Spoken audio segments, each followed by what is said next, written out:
All right. Welcome, Jessica. Thank you so much. We're so glad to have you on the Be the One podcast. And this is a very special interview for me because you are my sister-in-law. Oh. And that is really exciting to have you here. And you are one of our distinguished alumni this year, the class of 2023 distinguished alumni. Yes. And that's a big deal. Thank you. And so not only is it well-deserved, and I can't wait for you to tell us all about what you do, but especially exciting for our family because you're now the second distinguished alumni in your family. Now my brother can't say he's the only distinguished alum in our family. I know. So your mother has two distinguished alumni children, which is really impressive. But I'm not surprised Shout out to my one mama. bit. I know. Yeah. Sweet mama. So and so we can't wait to celebrate you tonight. Thank you. Your class of 2023 here at Brookstone. No, oh my gosh, she's graduating or just graduated. So we will edit that out right there. But it's 2003. You were the class of 2003. So hard to believe. I cannot believe it's been 20 years. That is unbelievable. Yeah, this year is your 20th year. I know. Wow. It's crazy. Those 20 years went by really fast. They do go by so fast. Too fast. I mean, it's like all the cliches are true. Yeah. It just is amazing. The days are, what is it? Yeah. Days are long, years are short. Years are short. Yes, yep. And that, I mean, is the truest thing ever. It is. So crazy. Well, okay. So tell us a little bit about who you are and your story and your relationship to Brookstone and all those things. So, my family has a long connection to Columbus and to Brookstone. I grew up here, was born and raised in Columbus, lived here till I was 18. And then I went to college at Wake Forest. And my grandfather on my dad's side was one of the physicians that started St. Francis Hospital. And then on my mom's side, my grandfather was a pharmacist. And he ran a pharmacy, Tennell's Pharmacy in downtown Columbus. And so my parents were raised here, lived here. They met here, went to Columbus High. And then they moved away. My dad went to medical school in Guadalajara, Mexico. And then they moved to Rochester, Minnesota. And he did his residency at the Mayo Clinic. And then they moved back to Columbus. And my dad went into surgical practice with his dad, my grandfather, and his brother, my Uncle Bill. And then Luke, my brother, has continued the surgical legacy here in Columbus and is an orthopedic surgeon here in town. And then my amazing nephew, one of my amazing nephews, Graham, just started medical school. So proud of him. And so continuing that tradition. So long connection to Columbus. And I think growing up in that medical family and being exposed and hearing about like their cases and the work that they were doing, it didn't make me want to be a doctor, but I do think it influenced my decision somehow to go into public health. And then with Brookstone, I mean, we're a Brookstone family through and through. My mom taught here for 20 plus years. I was trying to think about that today. She started teaching when I started high school. I mean, our freshman year in high school. Really? Yes. And that is a very long time. I'm not going to do the math here on the podcast, but that is a long time. First she told me it was 30 years, but then she said, no, I think it was 20 or 25. Well, and I know she stopped right before Lucas started high school, and I'm not going to even pretend I can't remember the year of that either. But so she started with us and left before he came. But that's a long time of teaching Spanish. And she was my Spanish teacher for 4 years mine in too. high school. I mean, your mother-in-law was your Spanish teacher. Like, it's crazy. She was. And she was muy bien. Muy bien, muy bien. She was my homeroom teacher. Really? And people out in the world, that's like one of the fun facts that I tell people, and they think it's so strange. I mean, it is unique. It's not unique. Typical. Yeah, and people ask me all the time, like, what was that like to have your mom as your teacher? And it really just felt normal. Right. I think because I had gone here from 4 years old on to 18, and it felt like a family, and my mom knew all the kids in our class, and it just felt really normal. Right. I think so. Yeah. But then, obviously Luke went here and met you and all of y'all's kids. My niece and my nephew either have gone or are going to Brookstone. And and then I think, it's important to mention that Courtney's Pond is named after my sister in memory of her. And that's such a special, special place. So we have such deep connections to Columbus and to Brookstone. And it's a special place. I feel really fortunate to have been able to go to school here. Yeah, I agree. Well, it is really special having you here. Like I said, this is an extra fun interview for me.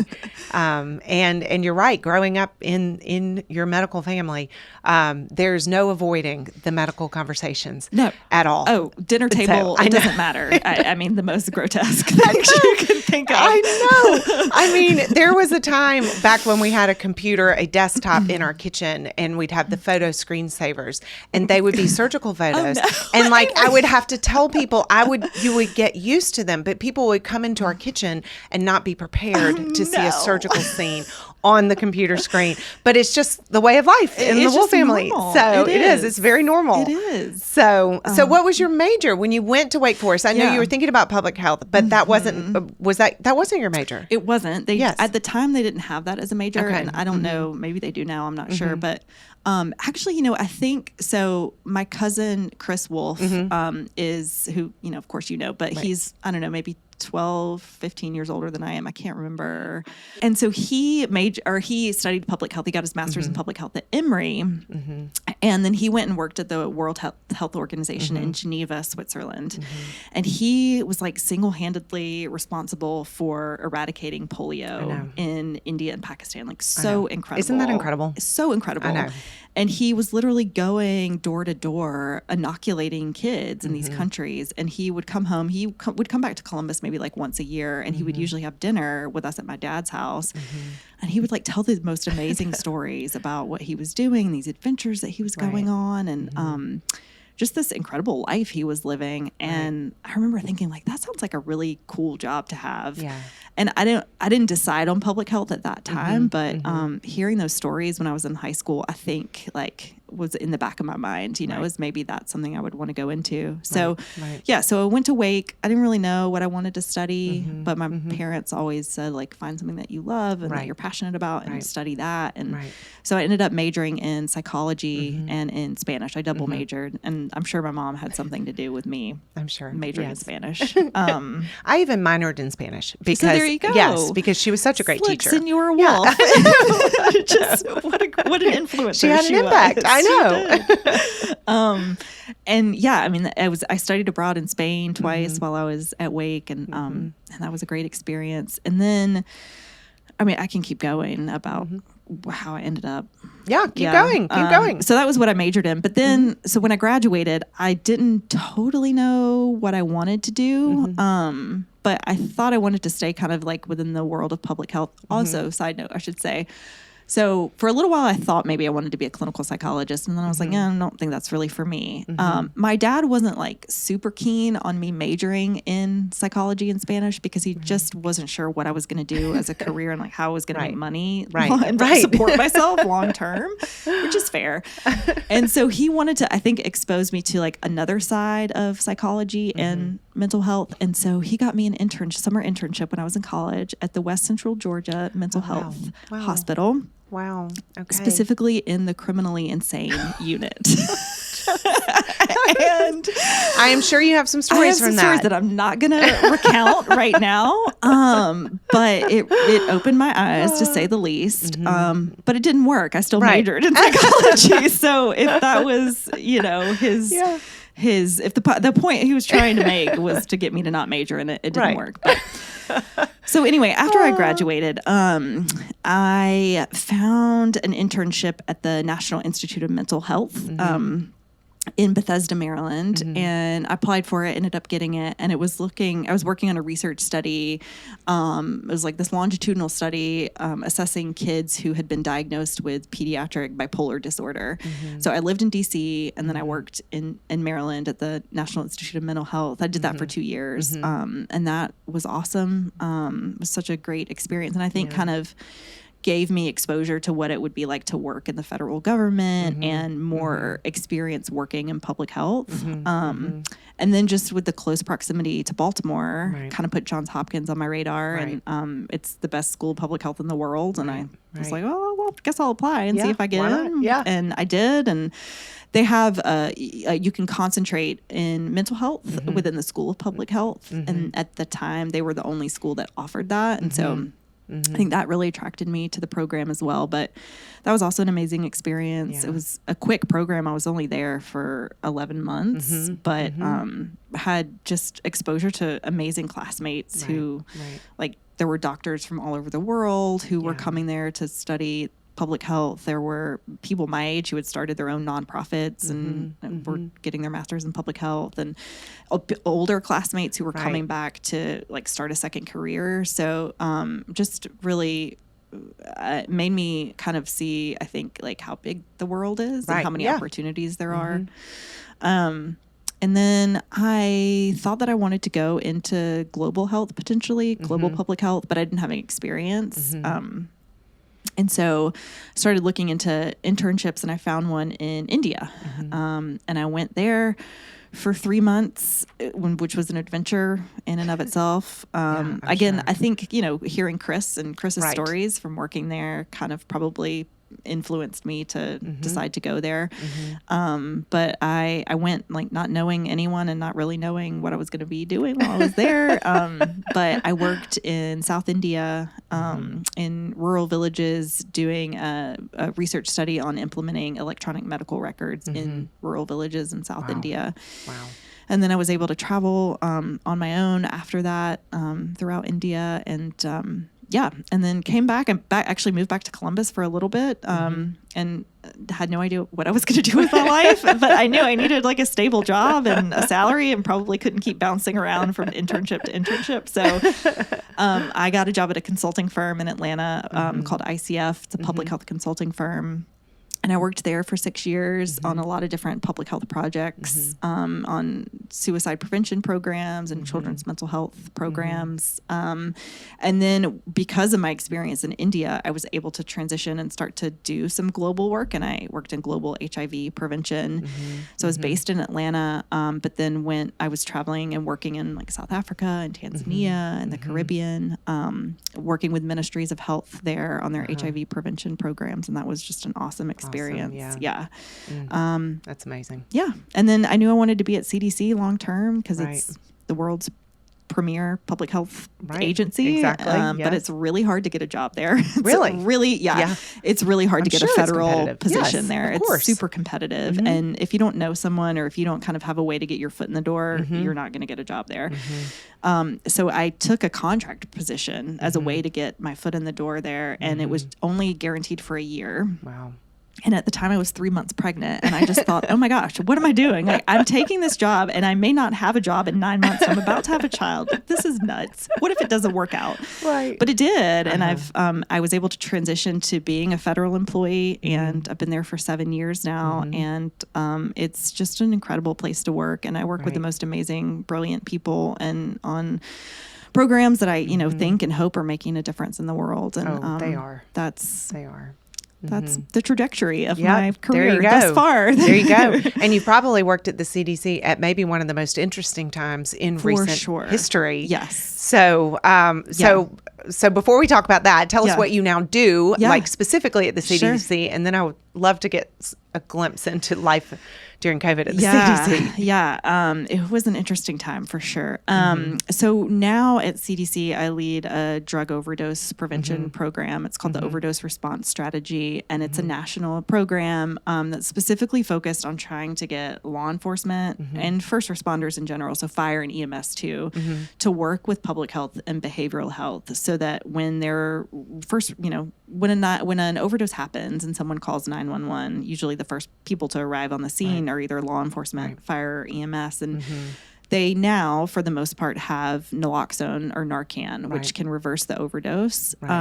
But beyond that, they're not really equipped to link people to care and treatment and services, and that's really not their job. And I think, law enforcement and the criminal justice system has become our default mental health care system in many ways. And we've put an inordinate amount of responsibility on those professions to do something that they were never trained to do to begin with. And so all the programs that we do are trying to make those connections, build those partnerships so that fire, EMS, law enforcement can then refer someone who's had an overdose, hopefully to like long-term care and treatment and help them get into recovery. So we've got 120 staff across the country. So we've paired in every state, we have a pair of public health analysts and drug intelligence officers. And so it's a public health person and then a drug intelligence officer, someone who has a background in law enforcement. We've got like former chiefs of police, former DEA agents, former FBI.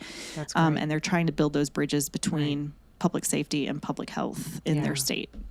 That's fantastic. Yeah. That's so needed. It is. I mean, outside of COVID, like the opioid crisis is and will continue to be, I think, the biggest public health crisis of our lifetime. And there's no corner of this country that has escaped it. That's so true. It's pervasive, and we've got a lot of work to do to turn the tide, for sure. Yeah, and it's everywhere. It doesn't matter socioeconomics. It doesn't matter education. It doesn't matter. I mean, we're all dealing with it. Everybody's impacted by it. Yes. So yeah. So thank you for doing what you're doing. Thank you. Yeah, really, we mean that. It's great work, and I feel really honored to be able to do it. So yeah. Well, we're trying. As a school, that is one of our biggest emphases, if you will, if that's a word, on our student wellness and on our student well-being. It's so important. On just preventing these opioids from ever even starting, and like the addiction from ever even starting. That is our whole goal. We drug test our students, and it is nothing but out of a desire to protect and out of wellness. It is not like trying to catch or trying to punish. It is like, let's just give you one thing to where maybe if you're going to be drug tested, maybe you will say no. Yeah. And maybe it will put one barrier in place to prevent someone from falling victim to addiction. Yeah. I mean, it's really hard to be a kid these days. I don't envy growing up in this day and age. It is hard. I really feel for especially teenagers. There's so much pressure and social media and the exposure to that. Yeah. And so I think it is easy to turn to something that's going to make you feel good. Right. And so I think that's so wonderful that the school is placing an emphasis on that. Right. And, exactly. Reducing stress where you can. Right. And exactly. Because it's really true stressful national emergency, it's a crisis. if you will. It absolutely is. Yeah. And so we want to do everything we can to give our kids the tools they need to balance everything they're dealing with. Yeah. It is a different world than when we grew up. It is. And not, I'm certainly not encouraging anyone to do drugs, but if someone were to, because kids experiment, right? And no one knows what's in the drug supply right now. Right. Fentanyl is everywhere. Exactly. Carfentanil. Exactly. Xylazine is this new thing that we're seeing in the drug supply. I mean, it's just pervasive, and it's I think it's so important for kids, especially, to be aware of that they could be exposed to these things, even just in an experimental way, right? A one-time thing. One time, right? Exactly. The DEA has this whole new media campaign that's all about like one pill can kill, which sounds really harsh, but I mean it's true. It's kids that think that they're taking Xanax, exactly, and there's fentanyl in it, right? And they're buying it off of Snapchat and all kinds of crazy things. I mean, it is just like, so we're doing what we can to try to stop that or try to curb it and just, educate them and give them the tools they need. But I'm really grateful that you were working for that partnership with the law enforcement and public health. Yeah. That's phenomenal. So it's job well done. Thanks. It's challenging for sure. We come at the epidemic from different perspectives in a lot of ways. I'm sure. And law enforcement, like their job is to implement the law. And doing drugs is illegal. But at the same time, an overdose is a health event. Right. And so people need help. They need services. Right. And so bringing those two together, I think, is really, really important. Yeah, I agree. So what does a typical day look like for you these days? Or is there a typical day? I would say there's a typical day. And the thing that's probably common across every day is just meetings. Yeah. So many meetings. I'm sure everyone has a lot of meetings, but it just feels like my day is just endless meetings. So true. And Zoom. Yeah. Because you're still working remotely. I am. I go into the office one day a week. Okay. And try to have as many in-person meetings as I can when I'm there. But so much of what I do is remote and is on Zoom. And I think it's great to be able to see people when we talk, but at the same time, I remember before COVID, like you would just pick up the phone and have a phone call or have a conference call, and you didn't have, there was no expectation that everyone was on video. And truthfully, I kind of miss those days. Yeah. Oh, I know. I'm sure. It had to have changed so tremendously. I mean, so what was it like? COVID and working at the CDC? It was where do I start? It was very stressful. I did not work on the COVID response, but everyone pretty much on my team at some point served in a rotation where they went and worked on the response, which meant I was covering all of the work that they had been doing related to opioids, and now they were off working on COVID, which was great. I mean, I appreciate that, but I was there to sort of like hold down the fort. And I think the really challenging thing was that, I mean, deservedly so, there was so much focus on COVID, and we were, I mean, people were dying. It was an emergency. It was a crisis. But it was like, this opioid epidemic was still happening within the context of a pandemic. Yes. And so I think a lot of people lost sight of what was happening related to the opioid epidemic. It was kind of like set to the side. And even like our funding and things like that were impacted. But the overdose death rates increased significantly during the period of COVID because, I mean, it makes sense. You think about people who had been in recovery, who had maybe been going to, support groups and things like that, or were going to in-person therapy, receiving services in person, couldn't do that anymore.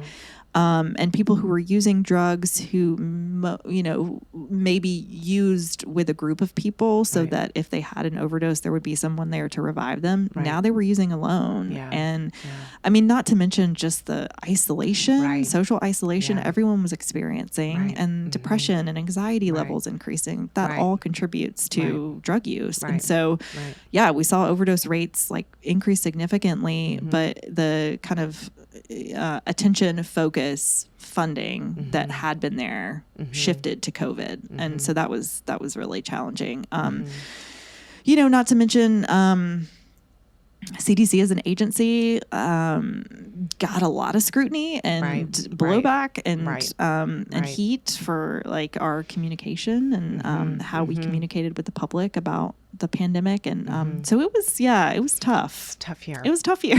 2 year. I don't know. Are we I know. still Are in we it? still in it? I know. It's definitely one for the history books. Yeah. I mean, that you got a firsthand account and perspective of. So. Absolutely. Yeah. Wow. But I mean, a typical day, meetings, internal meetings with CDC leadership to kind of brief them on our program and what's happening. I supervise 10 people, so have a lot of one-on-one meetings with them to hear about their updates and projects that they're working on. Reviewing like manuscripts, journal articles, other resources that my team's creating, kind of giving like final sign off on that. I work with a lot of other federal agencies too. So the Bureau of Justice Assistance and DEA, Substance Abuse and Mental Health Services Administration. So meeting with like leaders from those agencies to kind of coordinate. Occasionally I'll do congressional briefings with senators or like staffers to talk about CDC's work in overdose prevention.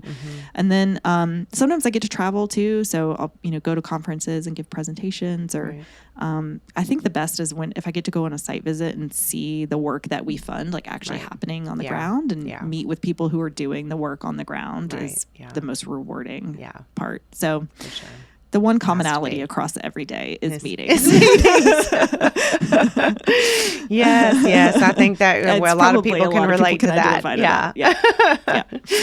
Well, okay. So thinking back to all your years before this work to Brookstone, what is, if you can, name one or two or three of your favorite movies? Let me say that again. What are some of your favorite memories of your time here at Brookstone? Oh gosh, I have so many. I feel like my whole childhood basically was wrapped up in Brookstone, and it's so. I mean, that's so wonderful to be able to say. Gosh, I was thinking I took my daughter Louisa to the Atlanta Zoo last weekend. And when we were there, I kind of had this flashback of like, oh my gosh, my class took a field trip to the zoo really? where we spent the night at the zoo. Oh, I think I remember hearing about that. It was the coolest thing. And I told Louisa that, and she was just blown away. She's like, did you sleep with the gorillas? Did you sleep with the giraffes? I'm like, no, but we did get to spend the night at the zoo. And I remember my dad came on that field trip with me. He chaperoned. And there was a boy in my class whose name I will not name, but he kept us up the whole night. And my dad yelled at him so much to calm down and be quiet. I remember that. I remember doing field trips at Pine Mountain and like cleaning the Pine Mountain Trail. It was so fun. The Halloween carnival was always so fun. I loved that. We've got that next week. Oh, I'll have to come back for it. That haunted house was always I know. Don't do that anymore. But that is what I also remember growing up is the haunted house. Yes. And then there was, do y'all still have the, it was like a little tent that you could go to, and I think you could dress up like a doctor, or you could get bandaged. Get bandaged yes, with fake exactly. blood. Yes. They still do that every year. Great. I know kids walking around with bandages hanging off them, blood and all this stuff. It's amazing. And what else? Gosh, the letter people play. I still remember I was Mr. C, Cotton Candy, or Mrs. C, whatever it was. I have so many wonderful memories from here, and such great teachers. I know. I couldn't name just one. I mean, my Spanish teacher was great, but she was awesome. Yes. The whole English department in the high school. I'm such an English nerd, and like Miss Kazile and Miss Epperson and Dr. East, and they really encouraged that kind of love of literature in me, and just such great memories here. Oh, that's so fun. Yeah. Okay, so I'm going to read this because I always ask, when I ask the question about the values, we have 7 core values here at Brookstone, part of our mission statement, and I'm going to read them. Loyalty, courage, and wisdom, and those are 3 on the crest. And then over the years, we've added honor and service and respect and leadership. So what do these values mean to you? And why do you think it's important that we're teaching our kids these? Yeah, I think they're so important. And I see how those underlie everything that happens at the school. And I keep bringing up my daughter, Louisa, but she's a big part of my life. Awesome. Yeah. And she has there's this song that they sing at their school, and the lyrics are something like, all that we are is how we treat each other. And I feel like I love that the values at Brookstone embody that, and especially the service and respect aspects.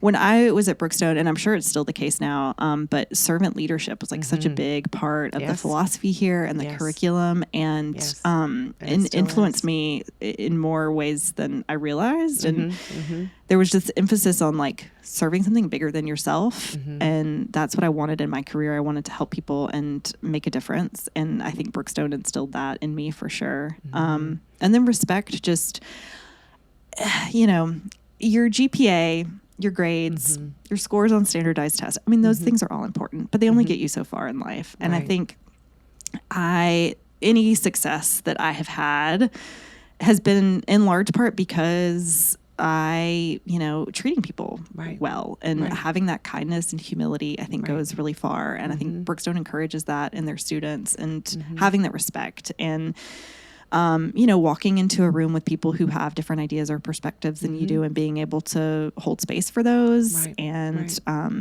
come to consensus and come to agreement has been a big part of my career. And so I just, I think that those core values are so essential to success in life. And I know that Brookstone instills those within the students. Oh, that's awesome. Well, yes, and Megan, who we just talked to before, she's over the servant leadership now, and she's just doing an amazing job. And it really is. It's just a part of who we are, and a part of who we want our kids to be when they leave here. Is that it's just second nature to them to serve others, or find wherever they land an ability to serve the community around them. So speaking of our students, what is something important? Well, you've just kind of alluded to this, for when our students leave here, that they should know how to do, even though you pretty much just answered that question. but what is something you would tell them to take advantage of while they're here at Brookstone, that sometimes you think maybe you're not even aware of what is going on around you, to say, take advantage of this while you're still here? Well, obviously Brookstone has incredible academics and such a rigorous academically focused school, and that helped me so much in kind of getting to where I am.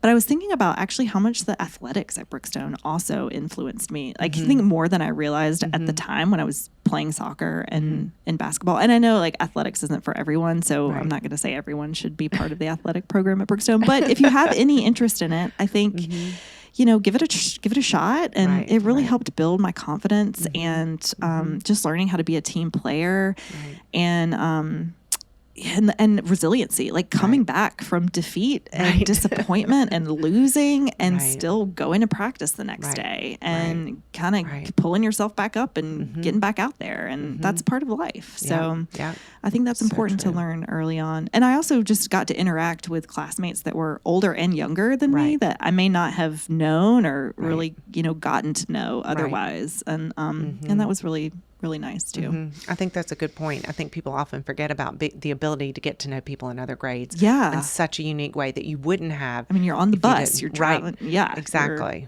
Spending hours and hours with these people Lots after of school. Lots of time. Yeah.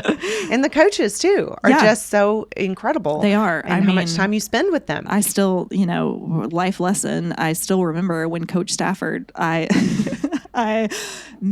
told him that I had decided to go to a Dave Matthews Band concert and miss soccer practice. Really? And the consequence was that I had to sit out the next 2 games. Oh, wow.